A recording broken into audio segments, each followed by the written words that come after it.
This is Poole Harbor in Dorset, one of the largest natural harbours in the world. Today it's a haven for waterborne pleasure seekers, but archaeologists believe that 2,000 years ago this was a very different place. An international port that traded as far as the Mediterranean, and at its hub, this apparently insignificant island tucked away in a corner. Why? Because Green Island, where I am now, has produced some remarkable archaeological finds. Coins, masses of pottery, including high-status foreign ware, and evidence of iron smelting and shale working. So far, so good. But this island has never been thoroughly excavated. And if we're going to prove it was the Dover of its day, we're going to have to come up with something much more substantial. And as usual, we've got just 3 days to do it.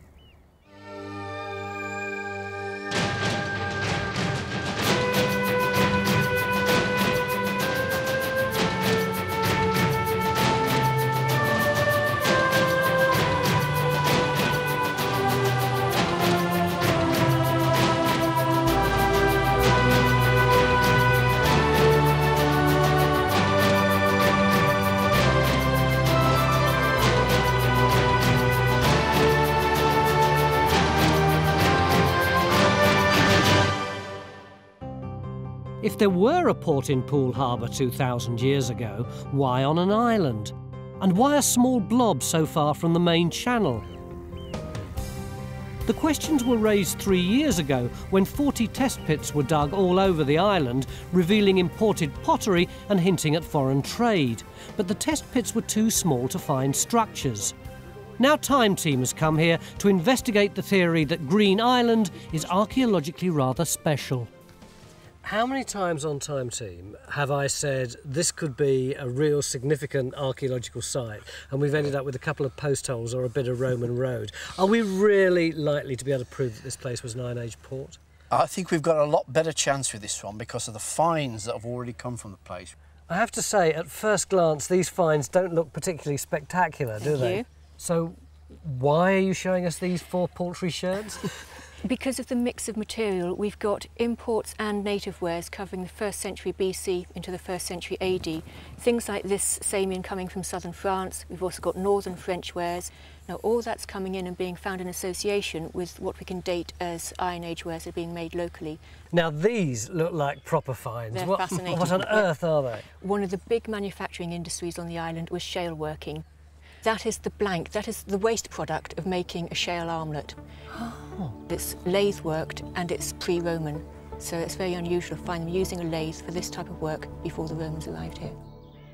But we're going to have to find more than a few bits of pot and a blank off an armlet, aren't we, if we're going to prove that this place was a major port? Yeah. I mean, we need more material to start with so we can see what sort of range of material. We need more evidence of the industrial activity that was going on. Why industrial? I thought we were looking for a port, not industry. Because this sort of stuff is probably, you know, high status, valuable objects. They're making it here. It's presumably then going out. Exactly. It's not being left here. We don't find the finished article here at all. It's ending up elsewhere.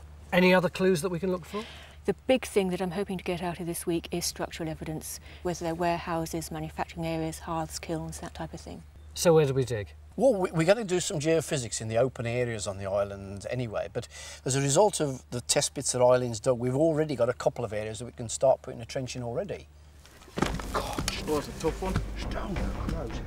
An Iron Age port might have had wharves and docks, but if there were any on the shores of Green Island, they've long since gone, eroded by the sea. So instead, we're searching the interior for evidence of trade, such as foreign pottery, and industry producing more than was needed locally. We've targeted 2 areas, Trench 1 near test pits which revealed domestic debris, can-fill fine settlement, and a second area here, where Eileen found worked shale and iron slag. Could this be where exports were manufactured? Time Team doesn't often dig on islands, and as you can imagine, getting us and the gear over here created quite a few larks. But once we're here, it's incredibly quiet and also very beautiful. There's loads of honeysuckle and mountain ash and chestnuts and these huge rhododendrons, which I think are going to create quite a few problems once we start digging. And there are a lot of ticks as well. Because of its ecology, the island's a triple SI, a site of special scientific interest. And that's going to create some practical difficulties. Mechanical diggers are out, so we've got to dig by hand. And we've got to keep the topsoil separate so that it can be restored when we backfill to preserve the ecology. A lot of the archaeology Eileen found was a metre down, so Phil and his army will have to shift a lot of spoil. And Geophys are also having to adapt to the terrain in their hunt for the industrial area. John, I have to tell you, there's been a certain amount of grumbling from your team about the fact that you're making them use such cumbersome equipment. It's actually because the archaeology is so deep here. We won't reach it with the normal instruments. It's meant to be about a metre down. So this is ideal for sorting out that problem. What is that machine? Well, it's a magnetometer, the same as this. And what does it read? It reads magnetics. And so it will pick up ditches and metalworking areas and pits and so on, all the sort of archaeology we expect here. It's just not very good where you've got low branches. I think we should stop talking and just watch Claire for a few minutes. It's good entertainment. Henry, our surveyor, is also getting tangled up in the island's vegetation. His GPS equipment doesn't work without a clear line of sight to a satellite. And Stuart, our landscape archaeologist, looking for telltale lumps and bumps which might say something about the island's past, well, he's just looking lost. But the good news is that already the archaeology is promising. We've barely scraped the surface in Trench 1 and late Iron Age finds are jumping out.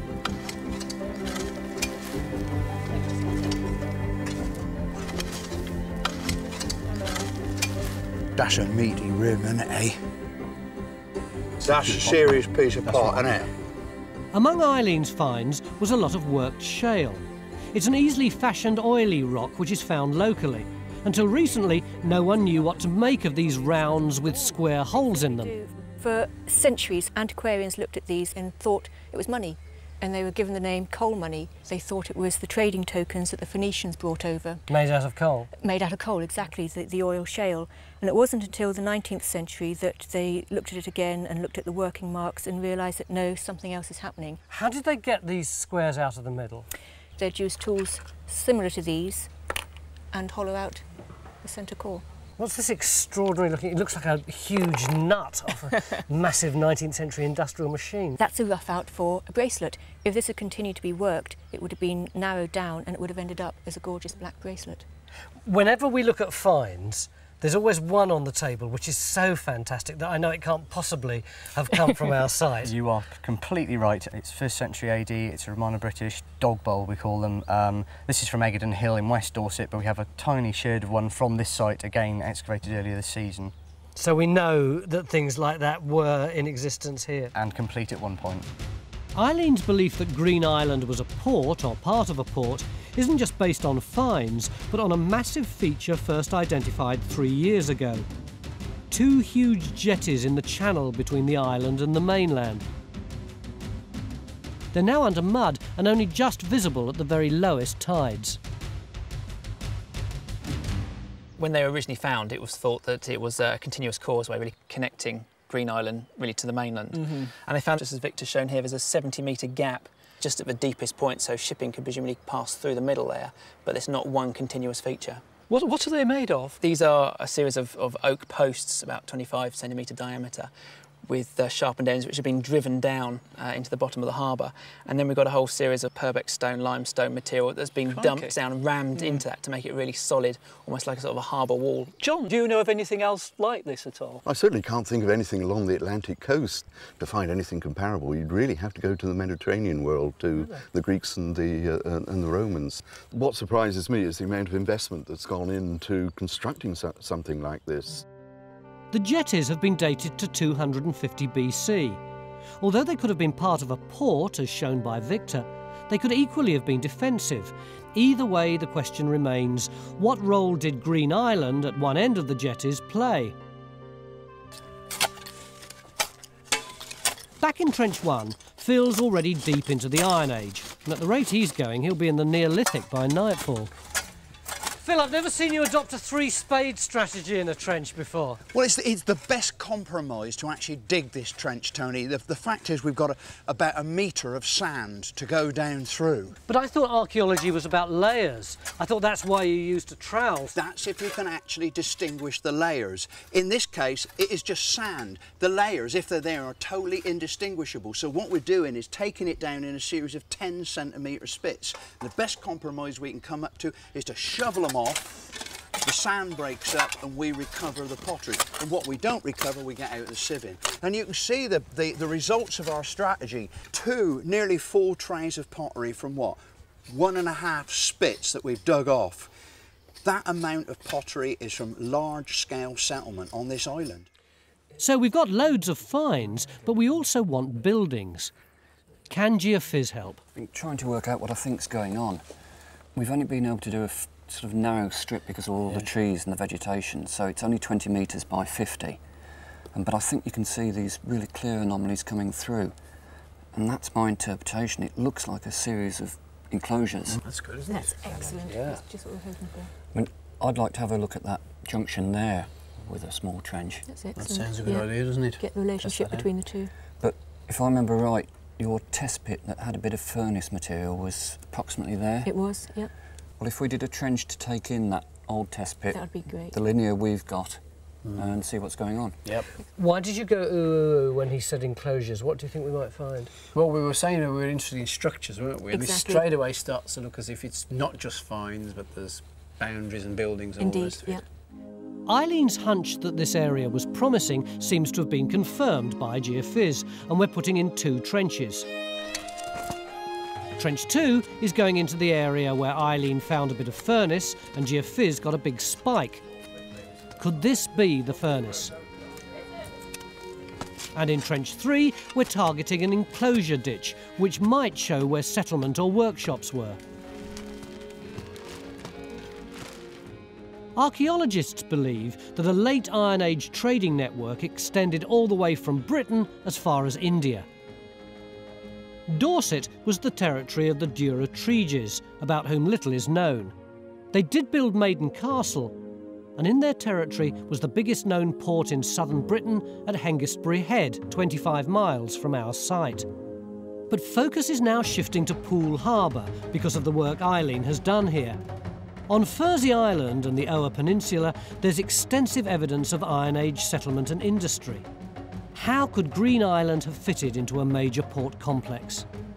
It is a funny old place to have a port, though, isn't it, Mick? I mean, you come from overseas, you drop the stuff off here, but then you've got to ship it over to the mainland Yeah, again. because on an island, whatever you bring here or take from here has got to cross the water already, hasn't it? I mean, there may be an aspect of defence that we're looking at here. When we look at some of the early trading sites in the Mediterranean, occupied by the Greeks and the Phoenicians, places like Cadiz, for instance, they're on islands, and so obviously you've got a certain amount of defence. The island seems to be stuffed with finds. We're finding them in the trenches, and now we're finding them on the beaches. Taking a break from his trench, Kerry's spotted something intriguing falling out of the cliff on the northwest of the island. Pottery, flint, and something even more auspicious, our first sign of industrial activity. This looks more like iron slag or iron ore that you've got here. We've had iron slag from here before, and the big question really on Green Island is whether it's sort of what stage in the iron making process does it relate to? I mean, basically, is it iron smithing? Basically, is iron coming into Green Island and someone's working it? Or are people actually taking the iron ore itself, putting it into a furnace and actually producing metal here in the first stages of production? That's what we'd really like to try and find out. And what's exciting about this really is that this slag here is not just slag, but it's also furnace lining. So we've actually got part of the furnace there. You can see the sort of clay which has been fired, and it's associated with flints and Iron Age pottery. There's a bit of black burnishware there, which is from the Iron Age. Bits of furnace are probably falling out of the cliffs because 170 metres of the island have been eroded over the last 2,000 years. But if we can just trip over furnace lining, then this is fantastically promising for our search for industry on the island.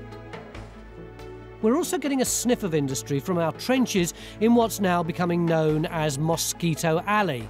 where in Trench 3, Matt is looking for a feature which Geophysics thought might be an enclosure ditch. There's no sign of the ditch yet, but we have got our first shale core. Good stuff here. We've got, it looks like a pit or something coming around here, but best of all, down there we've got a shale core. Hey! Just turning up there, actually inside this pit. That's awfully small. Is that the interior diameter of the bracelet? It could have been a ring or another piece of ornamental jewellery, Oh, they were making a whole range of items. including cups and different types of jewellery as well. Ah. Miles, Hello. I found something. Just a few metres away, Miles in Trench 2 is looking for evidence of metalworking, and he may already have hit pay dirt. What you got, Miles? Well, it looks suspiciously to me like some kind of furnace bottom. Aha, yes. Yep. That's a smithing hearth bottom, so that's what you get at the bottom of the furnace. We were talking earlier about smelting and smithing. Well, that is comes from the smithing stage. Once you've got your metal, you started to work it and actually turn it into useful artefacts. All right. Does that mean that smithing is taking place in this trench where this has come from then? It's taking place somewhere in the vicinity. It doesn't tell you exactly where it is. We can't be certain that it was taking place in the exact fine spot to What would tell you the exact fine spot if I finding it sitting in the ground? Right, well, the thing we really want to try and look at is hammer scale. Now, when you're working iron, the outside surface tends to form this crust, and when that sort of falls off, as you forge it, it sort of creates a so it sort of sparks? It's sparks flying everywhere, absolutely. Right, and that's called hammer scale. And the hammer scale tends to stay where it was made. So if we can identify areas with high concentrations of this, then we can basically say that's where smithing was taking place. This is tantalising evidence that somewhere near this trench there was a blacksmith's workshop, which would be a major find. The search is now on for the structure itself, and of course any hammer scale would be good to find. Phil's getting very excited by what's coming out of Trench 1. Phil, is that just a scatter of stones, or is it something more significant? This is definitely something more significant, Tony. Ooh. This is a pile of stones, but the important thing about it is it's actually got some shape to it. Look, there's a deliberate straight line along there. There's another one going out there. This is not just a pile of stones that have come down at random within the hill wash. This is a deliberate pile of stones, and I honestly believe that we are looking at an Iron Age or Romano-British surface, just like you're sitting on a surface now, maybe 2,000 years old. Could this be a structure rather than just a path or a floor? I don't think it's a structure, but I'll bet you there's a structure very, very close. Any more finds? That, I think, is our best piece of dating evidence. That is the core of a lathe-turned shale bracelet. And the association of that with the stones and all the pottery around it, I think, confirms that this pile of stones is Iron Age or Romano-British. Mick, has anything like this been found on the island before? No, nothing like this has turned up, and it's exactly the sort of thing, structural thing that we've been looking for. We said we wanted a profusion of finds. Looks like we've got a profusion of finds. We said we needed structures. We may well have structures. But does it mean we've got a port? Join us after the break.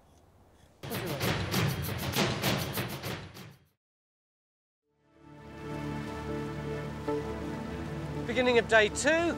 And once again, we're about to disturb the peace and tranquility of Green Island here in Poole Harbor as we try to find out whether it was once a thriving Iron Age port.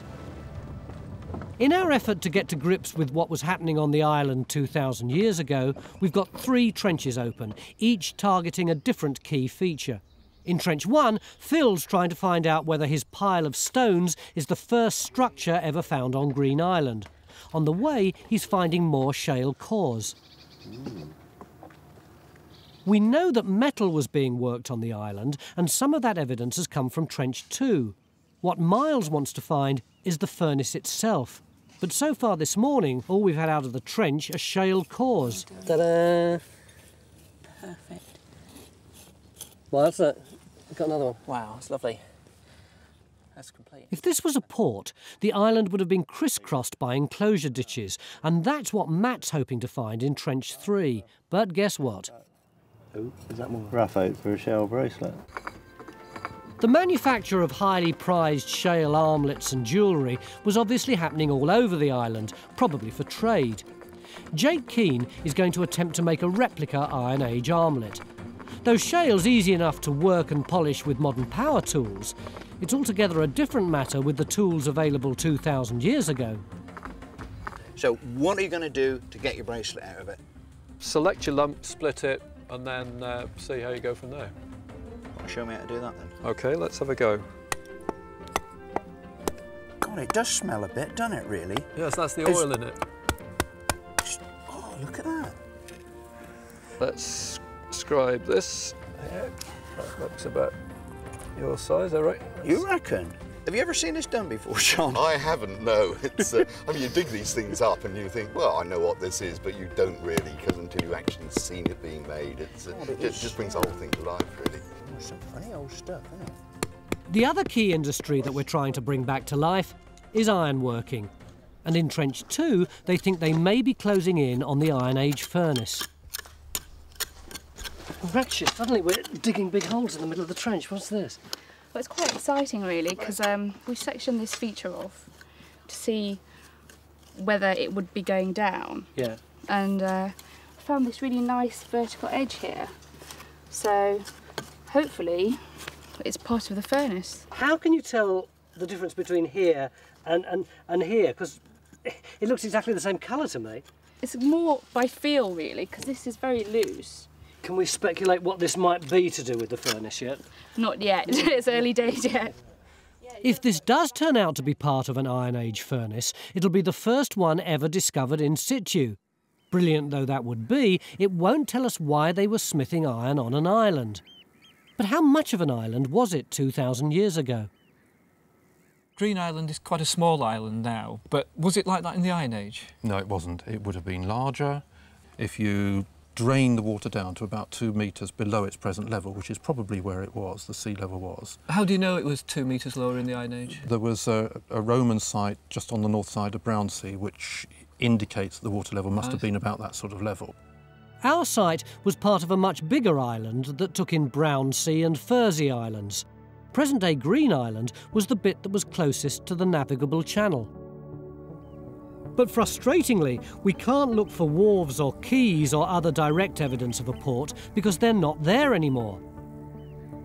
About 170 metres of quay seafront near the jetty are now underwater because of erosion and rising sea levels. We're finding industry because we're digging in areas that were well inland. How's Phil's structure coming on in Trench 1? There is good news and bad news, really. Yeah. You remember last night we had a big spread of stones? All the way over here, That's yeah, right. yeah. Well, they are the stones that's on the spoil tip behind you now. Oh, yeah? Firstly, there are quite a number of flint nodules. I think that these nodules are the raw material to make the tools to work the shale. We've also got plenty of examples of worked shale. We've actually got a shale working site. The other stones are this very coarse ironstone. Now, they break this up to include in their pottery, to actually temper the pottery. We've also got pottery making as well. And I think that what we were looking at was a dump of raw material. So when I was trying to push you about whether this was a structure or not, hang on, I've got a mosquito on you, and you refused to be pushed, actually you were right, there wasn't a structure here. I didn't think there was, but we do now have a structure. Look at this superb series of pitch stones running right the way across. Also, look how different the soil is on this side. See, it's got all these bits of stone to on this side, where you've actually got much darker material with quite a lot of bits of charcoal. So what does that imply that this is? That implies that this is a deliberate edge, possibly a terrace, some form of revetment. Perhaps this is the edge of a building. That I don't know. So though we've lost one possible structure, we've gained another more definite one. We're ahead. We've got 4 trenches open, producing a flood of finds, and now the archaeologists want to open another. Geophys have been sent into this area in the middle of the island, but they're going to have to hang on a tick.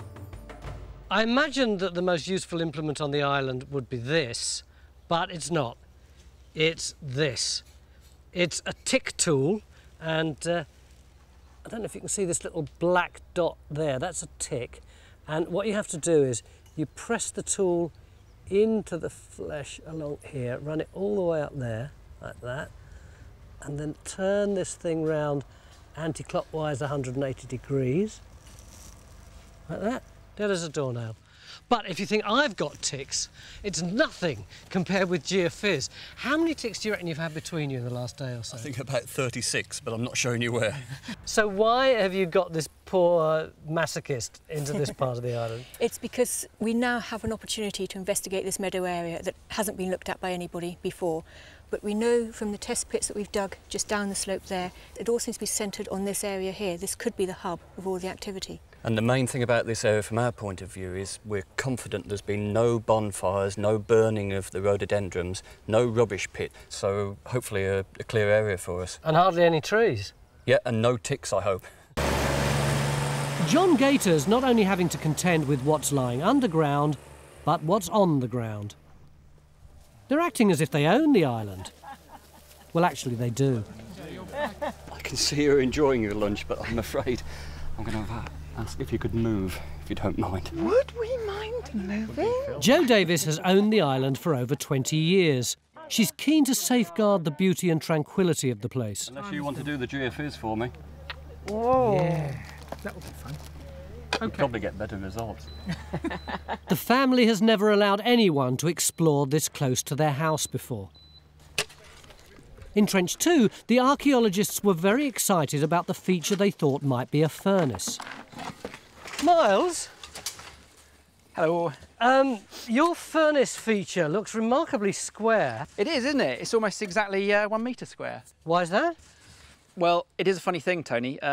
It's very rare in British archaeology when you dig a feature, are you able to say who dug it, when they dug it and for what reason? And we can say all three things here. Which is? It was dug about 4 months ago.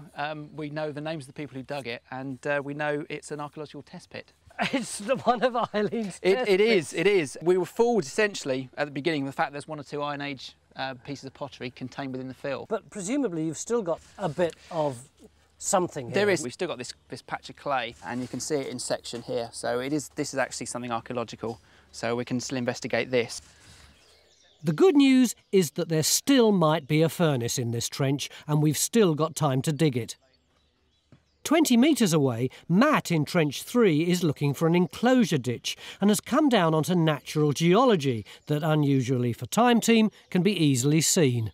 I've got down to the natural in this trench. This is the yellowy sand we can see. Yeah, it's yellowy sand. Yeah. It gets a bit mottled, but it's all the same stuff. Right. But we eventually did find a feature. This ditch across the side here, yeah, full of this dark material. It's plunging right down. Absolutely, yeah. You can see the yellow sand gets to the edge and then straight down like that. But clearly you haven't got room to move there, have you, really? No, we haven't even reached the bottom of it yet. It's still going down. So. Yeah, so I think probably we ought to come, what, a metre this way? Yeah, I thought you might say that. Away from Trench 1, Phil's learning how to make an Iron Age shale armlet. He's chiselling out the basic shape from a lump of shale. Jake, this is getting awfully fragile. I mean, I think I'm pretty much through there, aren't I? You're very nearly there, yes. You could tap it off, but I wouldn't. I'd chip it through, because what we don't want is bits of this broken.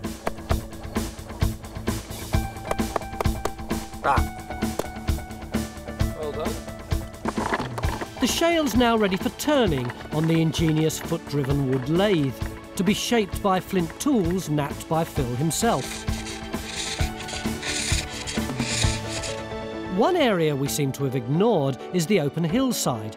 Following geophys results which indicated burning, we put trenches 4 and 5 in here.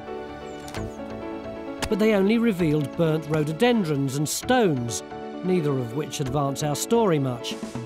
But geophys have persisted and now have more results from this area as well as for the meadow and the lawn, both previously off limits to archaeologists. Are there targets there, and will we be able to dig for them? Right, here's the last key area, I hope. Now, So where have you done? Where Can are you we show us on now? here? We've got the one area here on Oh, that's the where lawn, we're sitting now, on the lawn. and then the one area in the long grass which we had cut. Right. Yeah. And look, ignore these modern responses, but we've got a mass of anomalies. These could all be to do with metalworking. And then in the sort of scrub area to the right, other anomalies. I mean, lots of targets we could go for.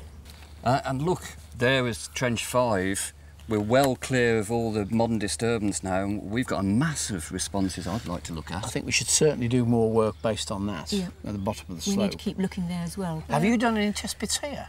In this area? No, I mean this area's always been sort of out of bounds to us as far as digging goes. So if we were able to persuade Joe that it maybe shouldn't be out of bounds for the rest of today and tomorrow... Sounds like a job for you. Can I borrow your fizz? And maybe sometime. Right. He's done it before, he's good at it. Let's hope so. Joe! Has anyone shown you this? No. Look, that is very, very interesting. Really? Ideally, what we'd like to do is put in a little test pit to see what it is. There's a slight problem. It's on the lawn. What, here? Yeah, I'll show you where it is. It's just about here. It would be 1 metre square. In all honesty, there would be a line there for a couple of months, but it would grow over and you wouldn't notice. It would be just the same as the rest of the lawn. Whatever happens, even if we find something, we limit ourselves to that 1 metre. Meg? Yeah? Can you guarantee that it'll only be 1 metre square? Yeah, just 1 metre test pit would be really useful. Would that be okay? That'd be really useful. I suppose so. OK. God, I love you. There are going to be 3 new trenches, each looking for possible industry indicated by geophys. Trench 6 is on the lawn and Trench 7 in the meadow area nearby. We've opened Trench 8, our final stab at investigating the open hillside, more in hope than expectation.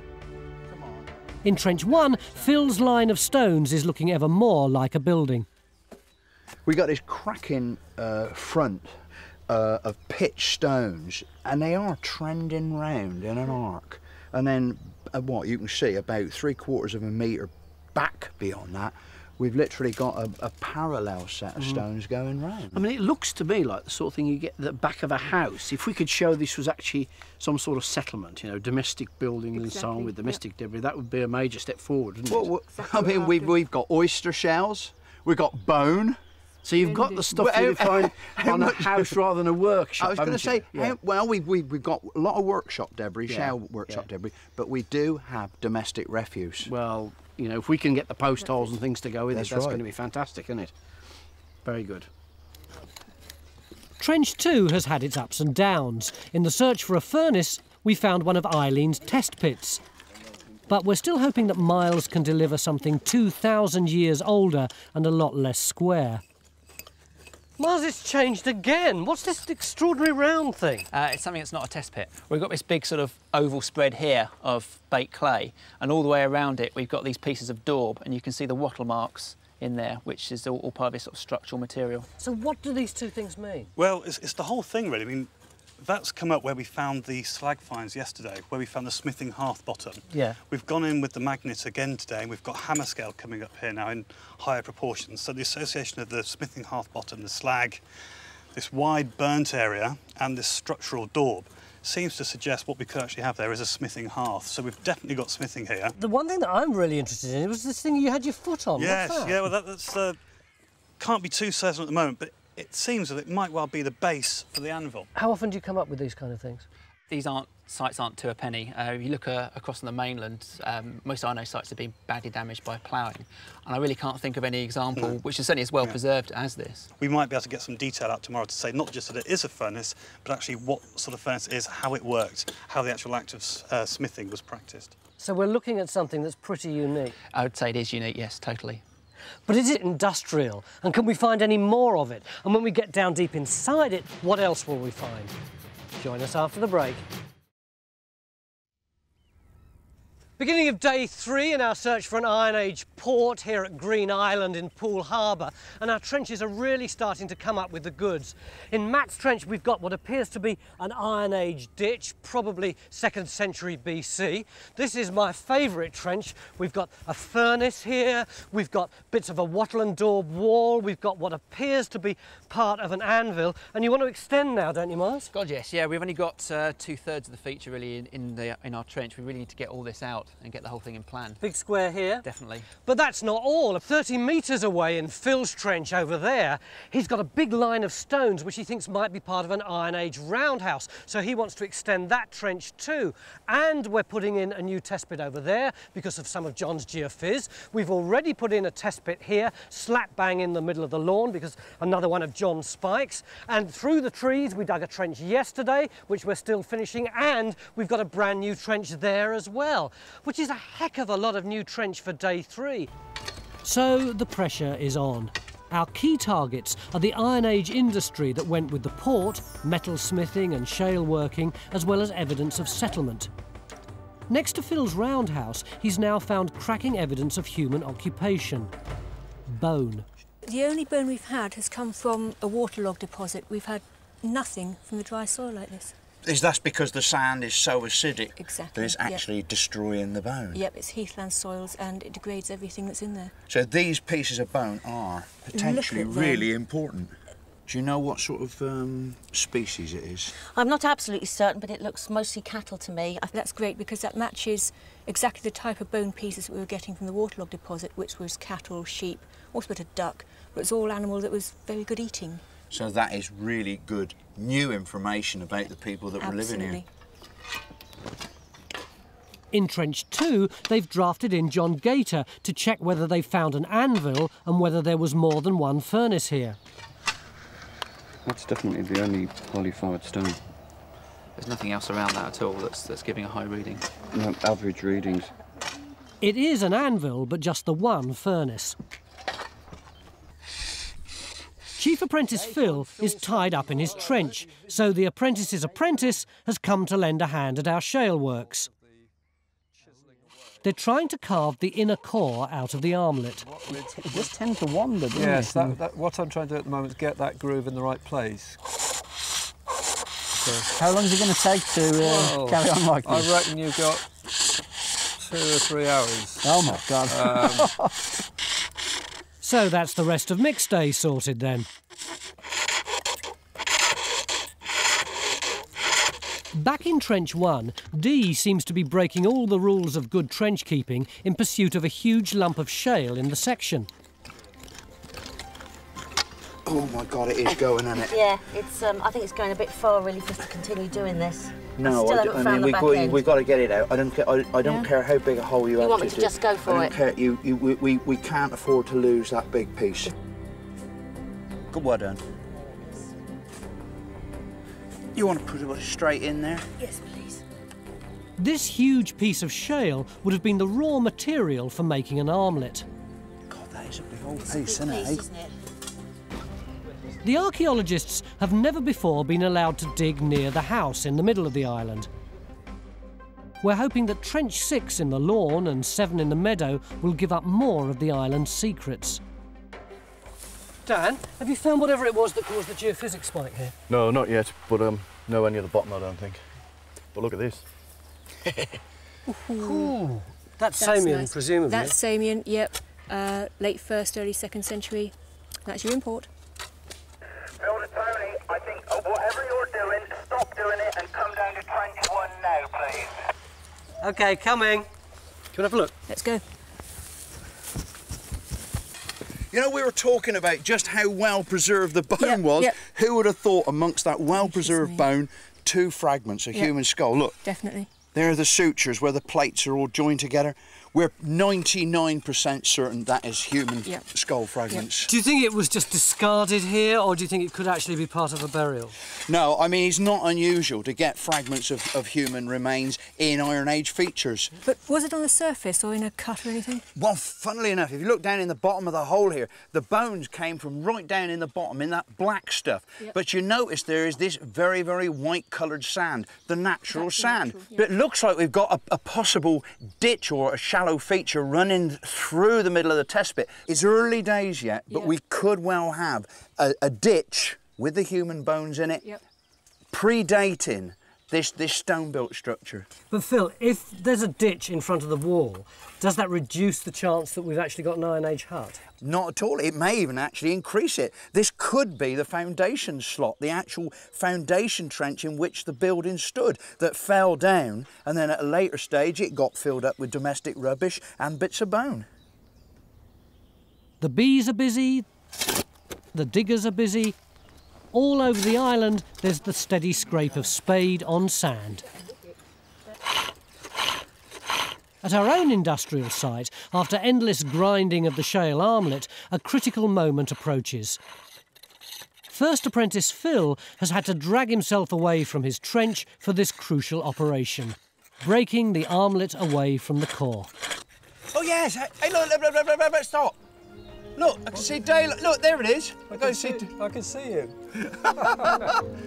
If the armlet's broken, hours and hours of scraping and polishing will all go to waste. Yes. Hooray! Oh wow! Do you reckon that fit your hand? I think I might even get my head through there. Just a little further down the hillside, Trench 8 was opened to look for the source of a geophys hotspot. It's produced some flint, more shale cores, and uniquely some charred grain, which suggests people were living near here. In Trench 3, Matt has now revealed his Iron Age ditch. Yeah, really steep sides going right straight down like that. And did you get any finds or anything from it? Yeah, a few bits. They've turned out to be mainly late Iron Age, I think. Yep, I think so. Late Iron Age forms and fabric. Splendid, lovely. This ditch might have been enclosing a shale works or even some of the huts where the workers lived. But our best evidence of settlement has been Trench 1, which has constantly surprised us. Just when we thought we could confirm that it contained an Iron Age roundhouse, it's delivered yet another twist. And this time it's not altogether welcome.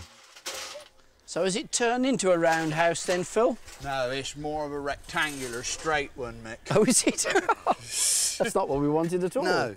Well, look, it's supposed to come around, at least curving round like that. Yeah. And I think it's more or less coming through there. What I'm wondering is whether or not this one here, look, is a terminus. Look, see that big white one? Yes, yeah. Whether or not that's some sort of a, well, yeah, a wall that stops there. Yeah. It don't seem, we haven't got any big stones here, none of the pitch ones on this side. Right. But it ain't round. I mean, one tends to think of sort of Roman if it's straight and, you know, Iron Age means round. That's the sort of golden rule, isn't it? Yeah, Curved Iron Age and Roman straight ones. Yeah. It's poor old Victor I feel sorry for. Why is that? Well, he drew it as a roundhouse. So Victor's gone back to the drawing board. But the archaeologists can't agree on what we've found, although it's still possible that it's part of a building and that it's Iron Age. One thing we do know, this could have been the area where workers lived and kept their raw materials. In Trench 2, they desperately want to reveal the Iron Age furnace that was part of the smithy before the end of the day. These strange circular things weren't here last night. What are they, Miles? Well, it's some sort of structure related to the hearth, so it could be a set of bellows or something. How would that work? Well, what we think's going on here is in these two pits here we have some sort of ceramic vessel, and perhaps on top of that, tied around it, sort of leather bladder or something, which they'd have pumped up and down to force the air into the furnace. Oh, I thought he meant that they were like post holes and there'd be a big bellows like my mum used to have strapped to it. Probably not in the Iron Age, no. Roger, this bit here has always intrigued me. What we can see there is a dump of fresh clay, which is being used to repair the furnace as it literally melts. And it leaves behind stuff like we found in there. Absolutely. So it's like a little emergency pile in case things start going wrong. It's a first aid kit for failing furnaces. So what does this trench tell us about the industry that was going on here? Well, I mean, the key thing is we've actually found the structures relating to this activity. Before we just had the artefacts, we've had the sort of bits of slag, we've had all kinds of bits of shale in the surface. Now we've actually got a firm evidence of a structure that's showing us that they're smithing this iron, they're actually creating objects. And this is one of the key structures. It's definitely smithing. It is. And you think that the fact that they were doing it on an island is in itself special? I think what you've got here is a very special process. Remember, this is the Iron Age. Iron's pretty new. It's a novel material, and it's used for really sort of prestigious objects. So I think there's special people doing special things, and they would have been seen as being special by other people. You're a bit sceptical about this idea of special, aren't you? I just wonder whether we aren't reading too much into it. I could see that originally the process would look magical, you know, of getting metal out of stone, but we're well on into the Iron Age here. It must have been much better known than it had been. I agree to an extent. I think we have to remember is basically most people weren't ironsmiths. Okay, so you know, this is a pretty rare thing to be doing compared to the rest of the people. And what you do basically makes who you are. Who you are is down to what you do. Was this a place to be treated with awe and wonder, or just a workshop? What's beyond dispute is that Green Island has produced the first structure of an Iron Age furnace ever found in Britain. The iron would have been placed directly on charcoal, fanned by the leather bellows. Nearby, there would have been an anvil for working the metal. An Iron Age smithy might have made tools, such as chisels and hammers, or weapons, such as swords and knives, or just iron bars for trading. After 3 days hard digging, we've found no structural evidence of a port. What we do have are literally thousands of finds, and they tell a story of industrial activity and occupation on this island for 500 years. What we have got are about 30 bags full like this of pottery, shale, slag. Far more than we normally get. Presumably most of this stuff's datable. Yes, I mean, we start up at this end with the earliest stuff, which is about 250 BC. We go through to about 100. Here we're getting up to about the time of the Roman conquest. But then we've got occupation which goes on into the Roman period. So 2nd century Samian, 3rd century Roman coin, and quite a lot of other finds to go with that as well. For some inexplicable reason, the piece you're most excited about is this. Why? It's contemporary with when the jetties were constructed, so it populates the island right back about 250 BC. There were people here with those pots when they're building the jetties. And you didn't have evidence of that before we came? Not confirmed evidence such as you're holding in your hand. We've had a huge amount of this shale, haven't we? And loads of slag. But have we had very much of this imported ware? We haven't really, Tony, no. We've had about 1% of the total collection. Which is significantly less than you were finding in your test pits. Much so, yeah. So doesn't this rather undermine the idea that we've got a big port here with lots of exports coming in? No, it doesn't worry me because we're only seeing one part of the total picture. Green Island is part of a much bigger complex, and over on Ower, for instance, there's a very much higher percentage of very exotic material which you just don't get anywhere else. Mick, what does this whole assemblage tell you? I think what it's telling us is that we've got to start thinking of Poole Harbor as some sort of, you know, big, not only Iron Age industrial centre, but probably another port that's of international importance we hadn't allowed for. So when I came here looking for a port, it wasn't that there isn't a port here, it's just that it was part of something much bigger. That's right. I think it's the whole of Poole Harbor itself. You did give me quite a hard time in those negotiations, didn't you, before you let us dig this test pit? Not hard enough, really. Oh, come on, it is beautiful. And we didn't extend it. It's a lovely piece of work, isn't it? Yep. And it was worth it because of the finds, which are quite spectacular. There's this whiskey bottle. Right. That's probably mine.